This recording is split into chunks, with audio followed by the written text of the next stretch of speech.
Iako je na dužnost stupio posljednjeg dana u oktobru 2013.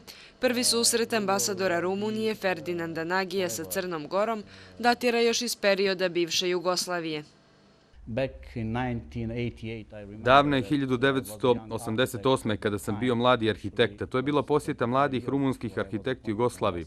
Išli smo u predivano bilazak obale, počevši od Rijeke pa sve do Kotora.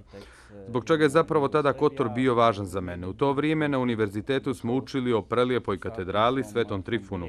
I to je jedna od najljepših i najstarijih katedrala u Europi, kao što je i Kotor veoma očuvan srednjovjekovni grad u jugoistočnoj Europi. Pred njim je, kako kaže, dosta posla, ali uspijeva da izdvoji vrijeme za prirodne ljepote koje mu naša zemlja pruža. U obilasku Crne Gore teniska i skijaška oprema uvijek su uz njega. Postoji li neko mjesto u Crnoj Gori koje vam se najviše dopada? Da, mislim da je Kolašin jedno prelijepo, malo planinsko mjesto gdje se osjećam savršeno. Odgovara mi jer sam odrastao u gradu koji je na planini, gdje sam naučio da skijam. Možda odatle potiče želja da budem blizu takvih mjesta. Saradnju sa Crnom Gorom smatra veoma uspješnom na brojnim poljima. Nedavno otvaranje ambasade Crne Gore u Bukureštu za njega je samo jedan od koraka ka jačanju tog odnosa. Znate da je Rumunija jedan od najsnažnijih zagovornika evropskih i NATO integracija Crne Gore. Također želimo da razvijemo naše ekonomske veze koje su osnova dobre saradnje. Nagi je ukazao i na značaj istorijske veze dveju zemalja.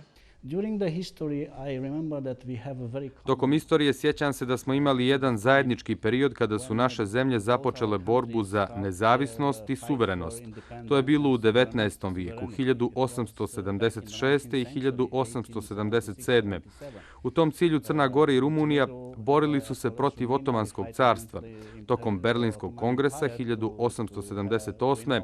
obje zemlje su bile prepoznate kao suverene. Naše zemlje, nažalost, je, kaže Nagi, povezala i tužna sudbina rumunskih turista koji su izgubili živote u kanjonu Morača. Hrabrost Crnogoraca u toj nesreći nije ga ostavila ravnodušnim.